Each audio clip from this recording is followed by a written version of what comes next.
السلام علیکم ورحمۃ اللہ تعالی وبرکاتہ۔ نحمده ونصلي ونسلم على رسوله الكريم اما بعد فاعوذ باللہ من الشیطان الرجیم بسم اللہ الرحمن الرحیم سنريهم آیاتنا فی الآفاق وفی انفسهم حتى يتبین لهم انه الحق۔ صدق اللہ العظیم۔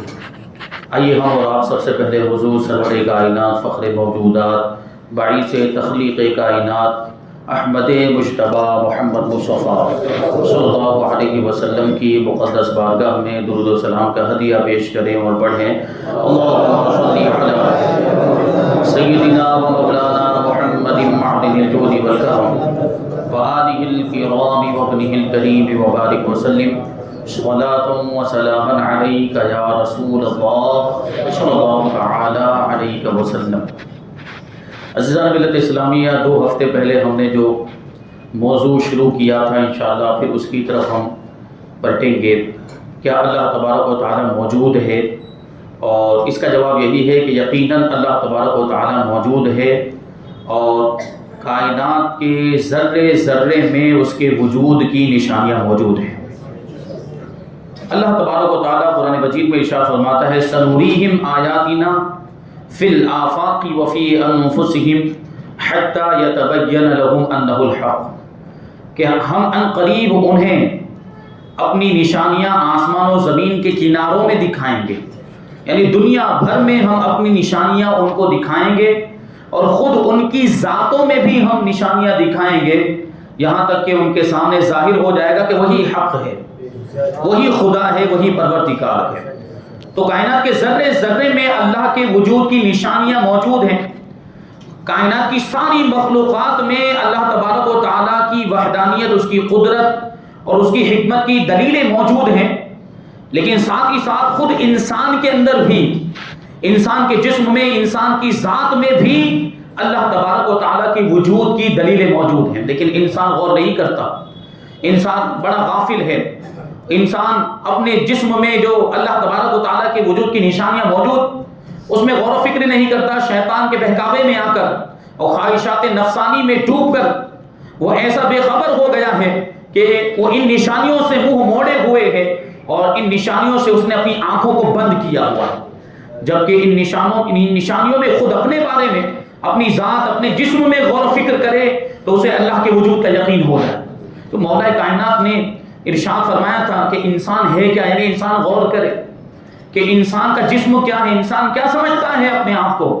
تو مولا کائنات شیر خدا حضرت علی کرم اللہ وجہہ الکریم کیا فرماتے ہیں کہ اتحسب انک جرم صغیر وفیک انتول اعلم الاکبر، کہ اے انسان کیا تو یہ سمجھتا ہے کہ تو چھوٹا سا جسم ہے، تو ایک چھوٹا سا جسم ہے؟ ایسا نہیں، بلکہ حقیقت یہ ہے کہ تجھ میں ایک بہت بڑا عالم چھپا ہوا ہے۔ انسان کے جسم کے اندر بہت بڑا عالم چھپا ہوا ہے۔ ایک تو یہ عالم ہے، ایک تو یہ دنیا ہے، زمین و آسمان اور دوسری مخلوقات، اور ایک عالم وہ ہے جو انسان کے اندر سمٹا ہوا ہے، انسان کے اندر موجود ہے۔ تو انسان اس میں غور و فکر کرے، دنیا کی چیزوں میں غور و فکر کرے، ساتھ میں اپنی ذات میں بھی غور و فکر کرے، تو اس کو اللہ کے وجود کا یقین ہو جائے گا۔ کیسی کیسی نشانیاں، یہ دنیا، یہ زمین و آسمان، یہ پہاڑ، یہ سمندر، یہ جانور، یہ عالم نباتات ہو یا عالم حیوانات یا عالم جمادات ہو، بے جان چیزوں کی دنیا ہو، یہ ساری چیزیں تو اللہ کے وجود کی دلیلیں ہیں۔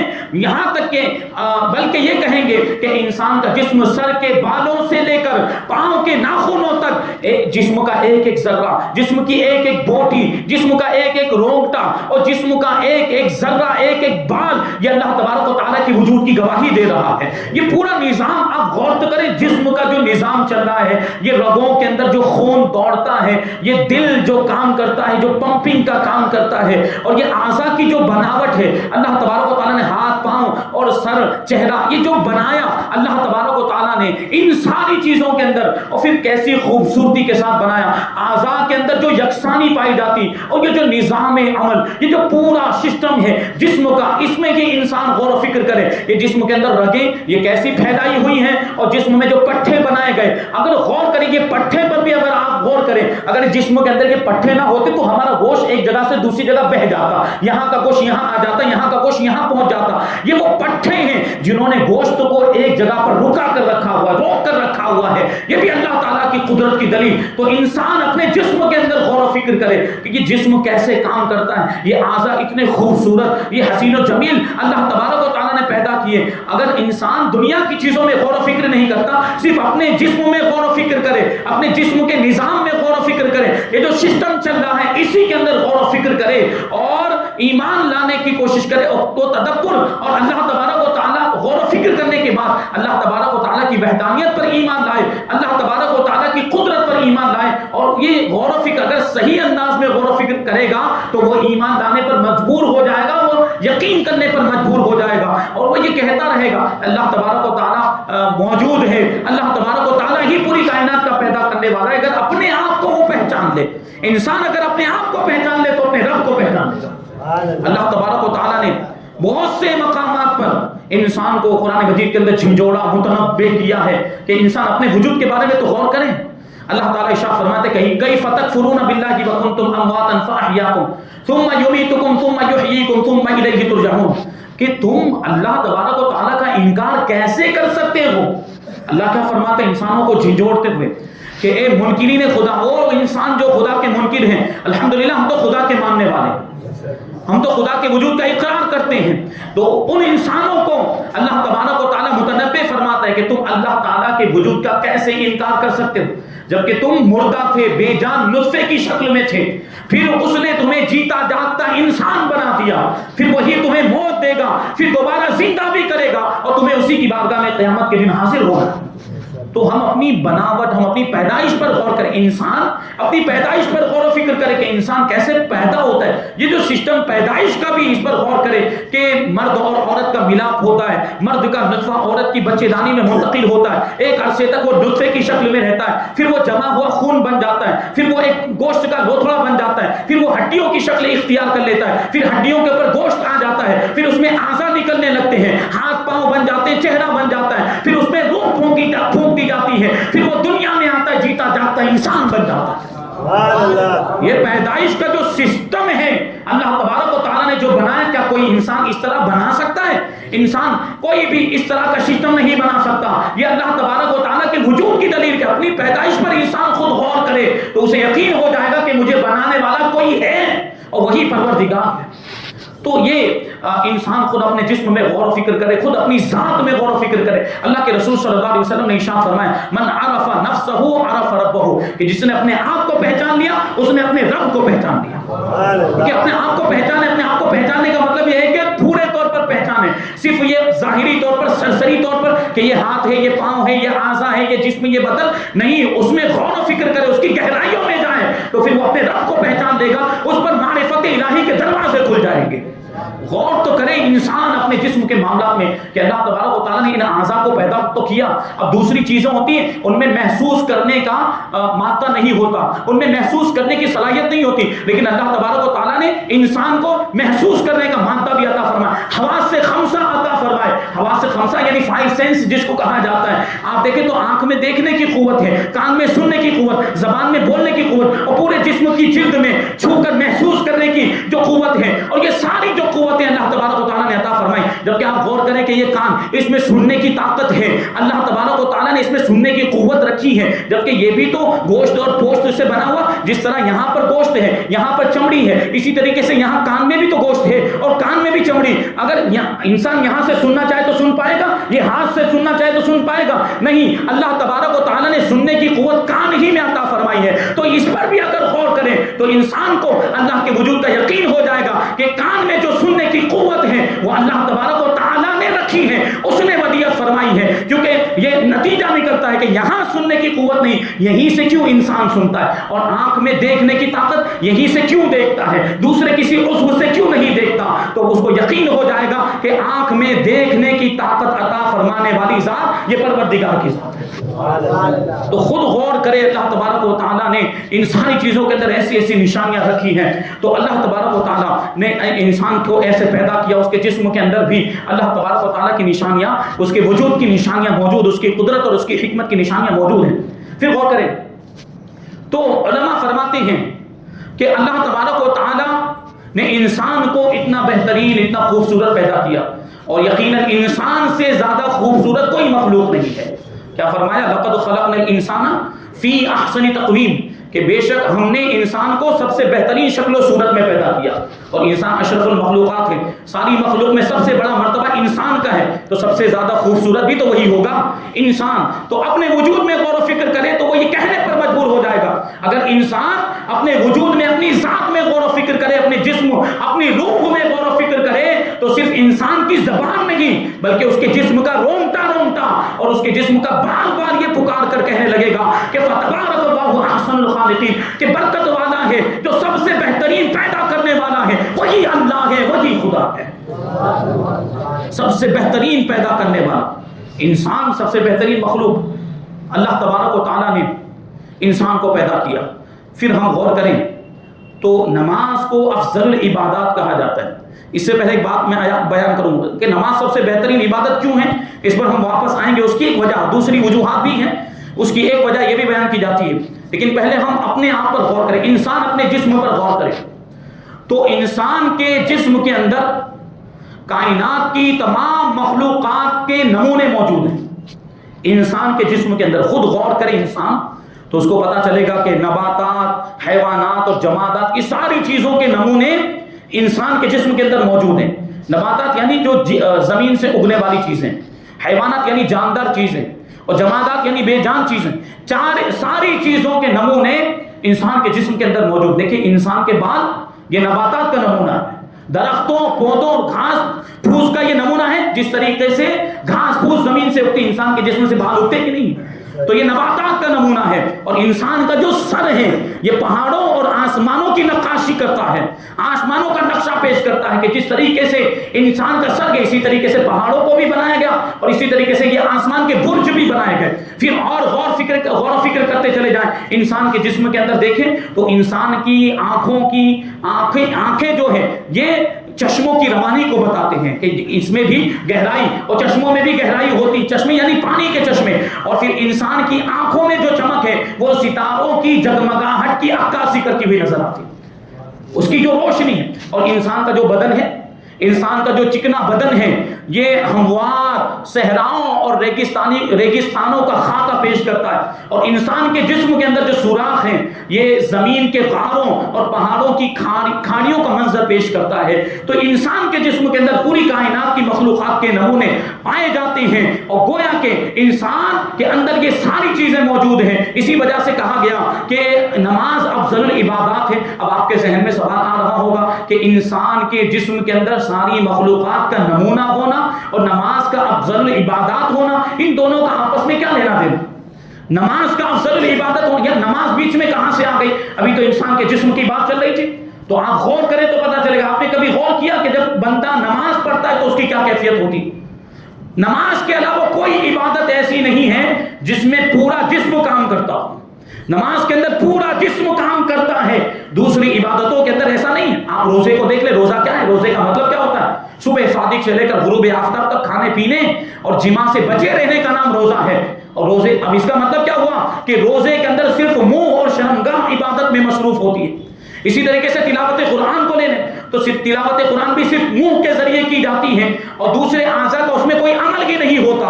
زکوٰۃ کا معاملہ تو اس میں تو اعضاء کا کوئی دخل ہی نہیں ہے، وہ تو مال کے ذریعے ادا کی جاتی۔ یا حج کو لے لیں تو حج کے جو رکن اعظم، جو دو رکن ہیں، ایک ہے وقوف عرفات اور طواف کعبہ، طواف زیارت جس کو کہا جاتا ہے، تو اس میں بھی سارے اعضاء کام میں نہیں ہوتے، سارے اعضاء مصروف عمل نہیں ہوتے۔ لیکن نماز ایک ایسی عبادت ہے کہ اس میں پورا جسم مصروف عبادت ہوتا ہے۔ تسبیح کو اور قرات کو اور جو دعائیں، جو ذکر و اذکار نماز کے اندر کیا جاتا ہے، اس میں غور کریں تو اس میں زبان، اس میں ہونٹ اور اس میں منہ مصروف عبادت ہوتا ہے، اس میں یہ چیزیں مصروف عمل ہوتی ہیں۔ اور جب دوسرے نماز کے ارکان ہم ادا کرتے کرتے ہیں، جیسے قیام ہے، رکوع ہے، سجدہ ہے، قومہ ہے، جلسہ ہے، قعدہ، ان ساری چیزوں کے اندر پورا جسم کا ایک ایک جوڑ، ساری رگیں، سارے پٹھے، پورا کا پورا جسم مصروف عبادت ہوتا ہے۔ تو اسی لیے کہا کہ انسان، یہ ساری مخلوقات، انسان کے جسم کے اندر ساری مخلوقات کے نمونے موجود ہیں، تو گویا کہ جب انسان نماز پڑھنے کے لیے کھڑا ہوتا ہے تو یہ ساری مخلوقات عبادت میں مصروف ہو جاتی ہیں۔ تو اللہ تبارک و تعالیٰ نے ساری چیزوں میں، کائنات کے ذرے ذرے میں اپنے وجود کی نشانیاں رکھی ہیں، اور انسان کے جسم کے اندر بھی اپنے وجود کی نشانیاں رکھی۔ غور کرنے والا ہونا چاہیے، اپنی عقل کا صحیح استعمال کرنے والا ہونا چاہیے، تو اس کو یقین ہو جائے گا کہ اللہ تعالیٰ موجود ہے۔ لیکن یہ دہریہ قسم کے لوگ جو خدا کے منکر ہوتے ہیں، وہ علم کا دعویٰ کرتے ہیں لیکن جہالت کے گھوڑے پر سوار ہیں، بلکہ خود جہالت کی سواری بنے ہوئے ہیں۔ یہ اللہ کے وجود کے منکر عقل کا صحیح استعمال نہیں کرتے۔ ہاں، جب کبھی ان کے اوپر بھی قدرت خدا بندی کی قہاری کا تھپڑ پڑتا ہے، جب ڈنڈا پڑتا ہے تو ان کو بھی خدا یاد آ جاتا ہے، پھر یہ بھی اللہ اللہ کرنے لگ جاتے ہیں۔ ایک واقعہ مثنوی شریف کے اندر مولانا روم نے لکھا کہ ایک ایسا ہی متکبر، گھمنڈی، منکر خدا، دہریہ، جو اللہ کے وجود کا منکر تھا، وہ ایک جگہ سے گزر رہا تھا۔ وہاں پر ایک قاری صاحب قرآن پاک کی تلاوت کر رہے تھے، سورہ ملک کی آخری آیت کریمہ کیا ہے؟ قُلْ أَرَأَيْتُمْ إِنْ أَصْبَحَ مَاؤُكُمْ غَوْرًا فَمَن يَأْتِيكُمْ بِمَاءٍ مَّعِينٍ، کہ بھلا بتاؤ تو کہ اگر یہ زمین کا جو پانی ہے یہ زمین میں دھنس کر خشک ہو جائے تو اللہ کے سوا کون ہے جو تمہارے سامنے بہتا ہوا چشمہ لے کر آئے؟ یہ زمین، یہ ساری زمین کا پانی اگر زمین کے اندر چلا جائے، زمین کے اندر خشک ہو جائے، زمین اس کو جذب کر لے، تو کیا اللہ کے سوا اس کو کوئی اوپر واپس لا سکتا ہے؟ یہ بہتا ہوا چشمہ واپس ہمارے سامنے آ سکتا ہے؟ تو اس آیت کریمہ کو جب اس دہریے نے سنا، اس منکر خدا نے سنا، تو اپنے تکبر میں آ کر اور غرور میں اس نے کیا بات کہی کہ اس میں کون سی ناممکن بات ہے؟ اگر پانی زمین کے اندر چلا جائے گا، پانی اگر زمین میں دھس جائے گا، زمین اس کو جذب کر لے گی، تو ہم کدال اور پھاوڑا لے کر آئیں گے، ہم تیز دھاردار ہتھیار لے کر آئیں گے، آلات لے کر آئیں گے، ہم اپنی ٹیکنالوجی کا سامان۔ ابھی اس زمانے میں اگر کوئی سائنسداں ہو تو اپنی زبان حال سے وہ یہ بات کہے گا کہ ہم ٹیکنالوجی لے کر آئیں گے اور مشینری لے کر آئیں گے، اور اپنی مشینوں کے ذریعے سے جو پانی زمین کے اندر چلا گیا اس کو نکال کر لے کے آ جائیں گے۔ اس نے یہ دعویٰ کیا، لیکن کہاں دعویٰ کیا یہ بھی غور کریں، خدا پاک کی آیت کریمہ کے مقابلے میں اس نے یہ دعویٰ کیا کہ اس میں کون سی ناممکن بات ہے؟ تو بہت آسان کام ہے، ہم اپنی مشینری کے ذریعے، ہم اپنے آلات کے ذریعے، ہم ہتھیاروں اور کدال اور پھاوڑے وغیرہ کے ذریعے زمین کے اندر جو پانی چلا گیا اس کو واپس نکال کر لے کر آ سکتے ہیں۔ اس نے یہ دعویٰ کر دیا۔ بہرحال یہ تو دعویٰ ہو گیا معاذ اللہ، لیکن جب وہ رات میں سویا، یہ فلسفی، یہ سائنسداں جس کو اپنی سائنس پر بڑا گھمنڈ تھا، غرور تھا، اپنی عقل پر بڑا اس کو ناز تھا، وہ جب رات میں سویا تو خواب میں کیا دیکھتا ہے کہ بڑا ہی طاقتور شخص آیا، اور اس طاقتور شخص نے آنے کے بعد اتنا زوردار اس کے گال پر تھپڑ مارا ہے کہ اس کا گال ٹماٹر کی طرح لال ہو گیا، اور اس کی دونوں آنکھیں پھوٹ کر رخساروں پر بہہ نکلی، اور آنکھوں میں جو نور کا پانی ہوتا ہے، آنکھوں میں جو نور کے قطرے ہوتے ہیں، وہ دونوں قطرے، آنکھوں کے جو قطرے تھے وہ بہہ کر زمین میں خشک ہو گئے، وہ زمین پر گر گئے۔ وہ قطرے، آنکھوں میں جو نور اور روشنی کے جو قطرے ہوتے ہیں وہ زمین پر گرے، اور زمین پر گرنے کے بعد خشک ہو گئے۔ اور خواب ہی میں اب وہ طاقتور شخص اس سے کہہ رہا ہے کہ اے بد نصیب، اللہ کی قدرت کا مقابلہ کرنے کا دعویٰ کرنے والے، اب بتا، تو دعویٰ کرتا تھا کہ بغیر اللہ کی مرضی کے تو زمین کے پانی کو واپس نکال سکتا ہے، زمین میں جو پانی خشک ہو جائے، کدال اور پھاوڑا لے کر، اپنے آلات اور مشینری کو استعمال کر کے تو زمین کے پانی کو واپس نکال سکتا ہے۔ وہ تو دور کی بات ہے، پہلے اپنی آنکھوں کے جو 2 قطرے جو زمین میں چلے گئے، پہلے ان کو نکال کے بتا، پہلے ان کو نکال کے بتا، جو تیری آنکھوں کے جو نور کے قطرے جو زمین میں جا کر خشک ہو گئے، پہلے اس کو نکال کر بتا۔ وہ حیران و پریشان، جب اٹھا تو وہ اندھا ہو چکا تھا، اس کی آنکھوں کی روشنی جا چکی تھی، اب چیزوں کو ٹٹولنے لگ گیا۔ وہ سارا جو سائنس کا بھوت تھا، جو فلسفے کا گھمنڈ اور غرور تھا، وہ سب اتر گیا، وہ بھوت بھی اتر گیا، اب وہ بھی اللہ اللہ کرنے لگ گیا، اور اللہ کو پکارنے لگ گیا، اللہ کو یاد کرنے لگ گیا۔ تو یہ سائنسداں بھی ہوتے جو اللہ کے وجود کے منکر ہوتے، سائنسداں بھی اللہ کے وجود کے منکر ہوتے ہیں۔ یہاں پر ہم تھوڑا رک کر غور و فکر کریں کہ ہم اپنے بچوں کو اسکولوں میں بھیج رہے ہیں تو سائنس کے نام پر خدا نہ خواستہ وہ اس طرح کی چیزوں کو اپنا عقیدہ تو نہیں بنا رہے ہیں؟ معاذ اللہ کیا خدا کے منکر تو نہیں ہو جا؟ جیسے ان کا ایک بنیادی یہ نظریہ ہے، ان کا عقیدہ تو کیا، ان کا یہ بنیادی نظریہ ہے سائنسدانوں کا کہ اس کو کائنات کا کوئی پیدا کرنے والا نہیں ہے، معاذ اللہ دنیا کا کوئی پیدا کرنے والا نہیں، تو پھر دنیا کیسے بن گئی؟ تو میں نے ابھی کسی موقع پر اس بات کو بیان کیا، تو اس کے جواب میں وہ لوگ کیا کہتے ہیں کہ بڑا دھماکہ ہوا، جس کو بگ بینگ کہتے ہیں۔ جو لوگ پڑھے ہیں سائنس یہ سمجھ رہے ہوں گے، ریلیٹ کر رہے ہوں گے، یہ بڑا ایک دھماکہ ہوا اور اسی دھماکے میں یہ زمین بھی بن گئی، یہ سورج بھی بن گیا، یہ چاند بھی بن گیا، یہ دوسرے سیارے، دوسرے پلانٹ بھی یہ بڑے دھماکے کے نتیجے میں بنے، بڑے دھماکے کے بڑا دھماکہ ہوا، اس کے بعد یہ ساری چیزیں وجود میں آ گئی، ان کا کوئی بنانے والا نہیں، یہ خود بخود بن گئی ہے معاذ اللہ۔ تو آپ ان سے سوال پوچھیں، کوئی سائنسداں آپ کے سامنے یہ بات رکھے تو آپ اس سے پوچھیں کہ بڑا دھماکہ ہوا، چلو مان لیتے ہیں بڑا دھماکہ ہوا، حالانکہ یہ بھی اسلام کے خلاف ہے، بگ بینگ کی تھیوری یہ اسلام کے خلاف ہے، کہیں سے اس کا ثبوت ملتا بھی ہے، آیت کریمہ ہے، یہ ثبوت کے طور پر یہ لوگ پیش کرتے ہیں اولم یروا الذین کفروا ان السماوات والارض کانتا رتقا ففتقناہما، کہ کیا کافروں نے نہیں دیکھا، یہ کافروں نے خیال نہیں کیا کہ آسمان اور زمین یہ جڑے ہوئے تھے، آسمان و زمین آپس میں ملے ہوئے تھے، یا آسمان و زمین بند تھے تو ہم نے ان کو کھولا ہے۔ اب یہ اس کو بگ بینگ کی دلیل کے طور پر پیش کرتے کہ دیکھو بند تھے تو ان کو کھولا، مطلب کوئی دھماکہ ہوا، اس دھماکے کے ذریعے سے یہ آسمان و زمین بنے۔ لیکن یہ آیت کریمہ جو بگ بینگ کی دلیل کے طور پر پیش کرتے ہیں، یہی آیت کریمہ اللہ کے وجود کی دلیل ہے۔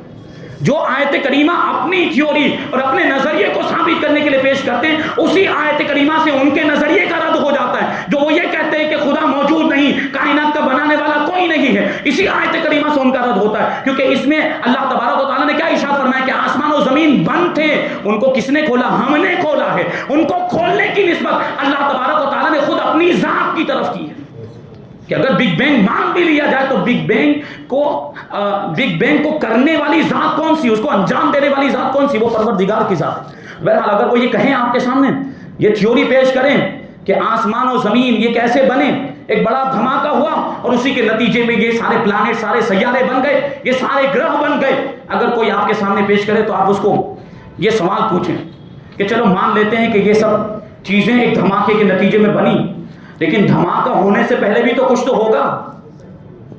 یہ دھماکہ جو ہوا ہے تو جو چیزیں آپس میں ٹکرائی وہ تو کچھ کوئی تو مٹیریل ہوگا، کوئی تو مادہ ہوگا جو آپس میں ٹکرایا ہے، تو زمین و آسمان دھماکے کی وجہ سے بنے، لیکن وہ مٹیریل کس نے پیدا کیا، وہ مادہ کس نے پیدا کیا؟ تو یقیناً کہنا پڑے گا کہ اس کو پیدا کرنے والا کوئی نہ کوئی ہے، اور ہمارا عقیدہ ہے کہ وہ پروردگار ہے۔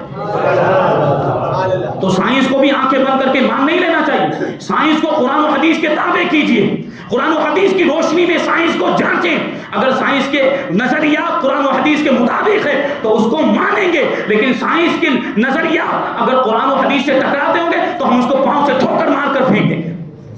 یہ اپنے بچوں کو سکھائیں، اپنے بچوں کو بتائیں کہ ہر چیز پر آنکھ بند کر کے یقین نہیں کرنا چاہیے۔ سائنسدانوں کے نظریات تو بدلتے رہتے، کبھی کچھ کہتے ہیں کبھی کچھ کہتے ہیں۔ پہلے کے نظریہ جیسے وہ بندر والی تھیوری کے بارے میں نے آپ کو بتایا تھا کہ انسان پہلے بندر تھا، اب یہ خود ہی اس کا انکار کر رہے ہیں۔ اس پر بھی تو ایک اعتراض ہوتا ہے کہ چلو مان لیتے کہ انسان پہلے، ڈاروین نے جو نتیجہ وہ جو نظریہ پیش کیا تھا کہ انسان بندر تھا، ترقی کر کے انسان ہو گئے، تو ان کو یہ سوال پوچھے کہ ابھی جو بندر ہے وہ انسان کیوں نہیں بن رہے ہیں، ابھی جو بندر ہے وہ انسان کیوں نہیں بن رہے ہیں؟ یہ سوال ہوتا ہے ان کی تھیوری، وہی اب تو خود ہی انکار کر رہے ہیں، نہیں ہم نہیں مانتے۔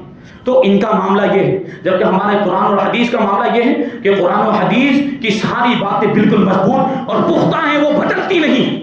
اللہ تعالیٰ خود فرماتا ہے لا تبدیل لکلمات اللہ، کہ اللہ کے کلمات بدلتے نہیں ہیں، اللہ کی آیتیں بدلتی نہیں، قرآن پاک بدلتا نہیں، اللہ کا کلام بدلتا نہیں ہے، وہ جیسا 1450 سال پہلے تھا آج بھی ویسا ہے، اور ہمارا عقیدہ یہ ہے کہ قیامت تک ایسا ہی رہے۔ تو یہ غور کرنے کی ضرورت ہے، انسان خود غور کرے تو اس نتیجے پر پہنچے گا۔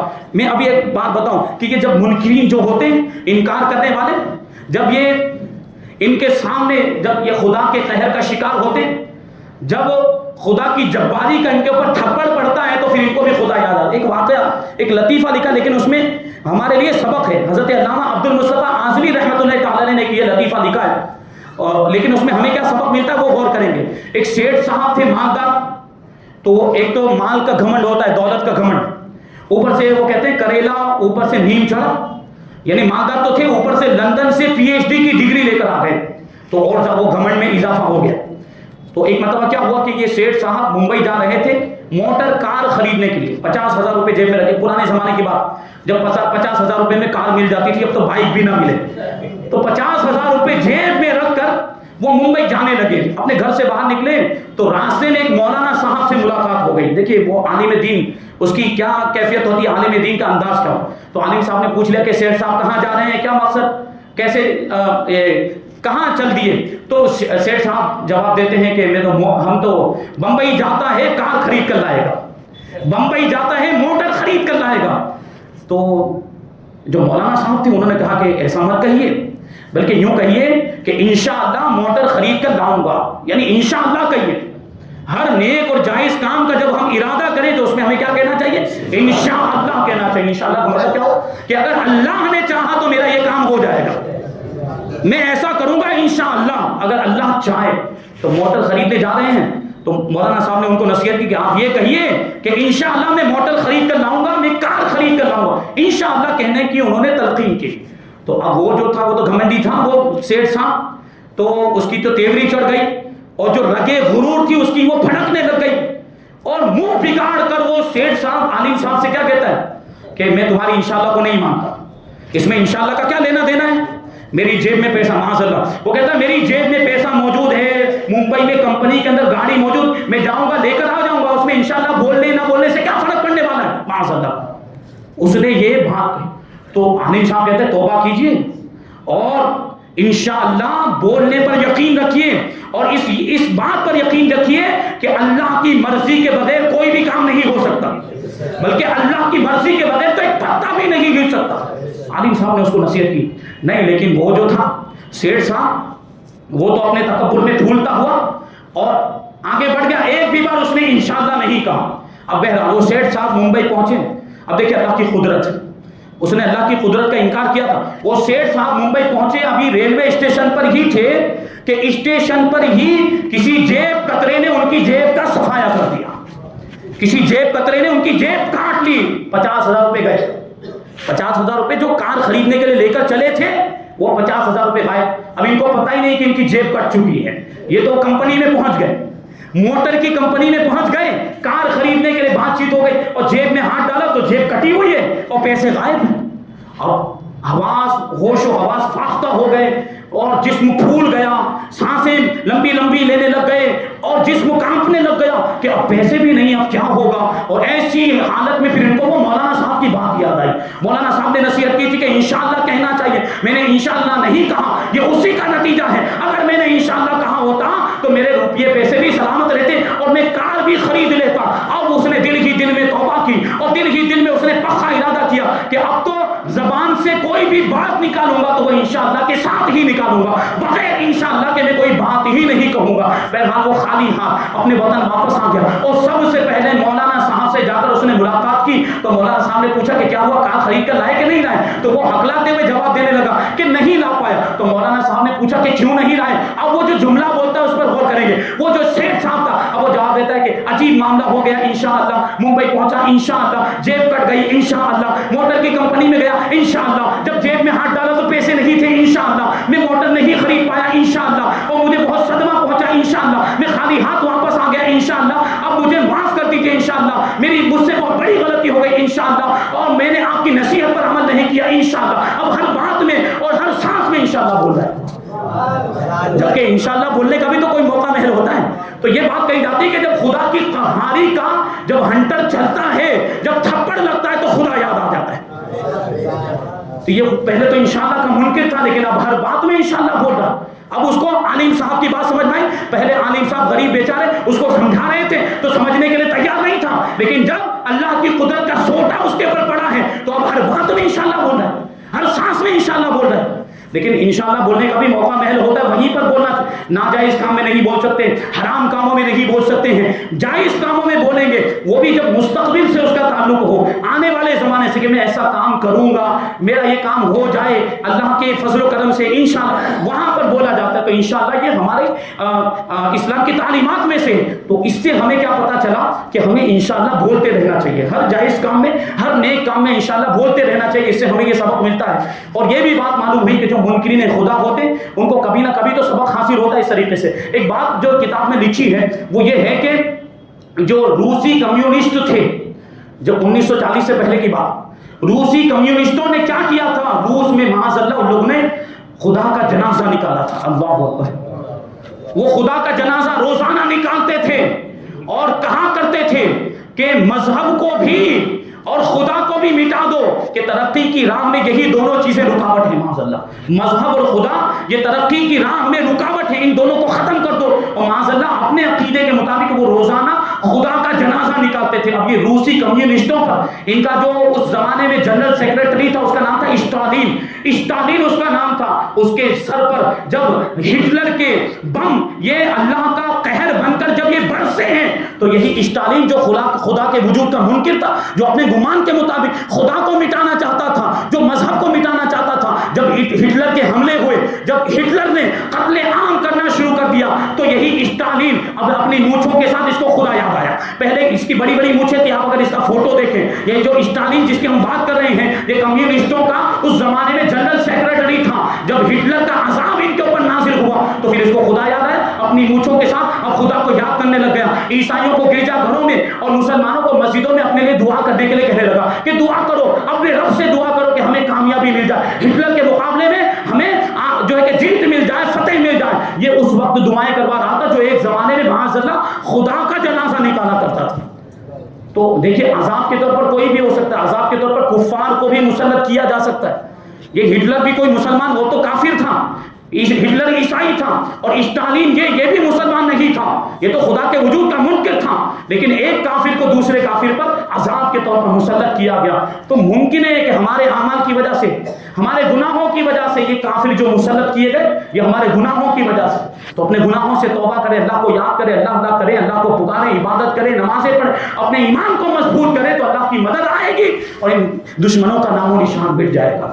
تو بہرحال اللہ تبارک و تعالیٰ کے وجود کے تعلق سے یہ گفتگو ہوئی, اور بھی بہت ساری باتیں انشاءاللہ تبارک و تعالیٰ پھر کبھی کسی موقع پر بیان کریں گے. اللہ تبارک و تعالیٰ کی بارگاہ میں دعا ہے کہ جو کچھ بھی بیان ہو اس پر ہم سب کو عمل کرنے کی توفیق عطا فرمائے, ایمان و عقیدے کی پختگی ہمیں عطا فرمائے, اور ایمان پر ہم سب کا خاتمہ فرمائے. وما علینا الا البلاغ.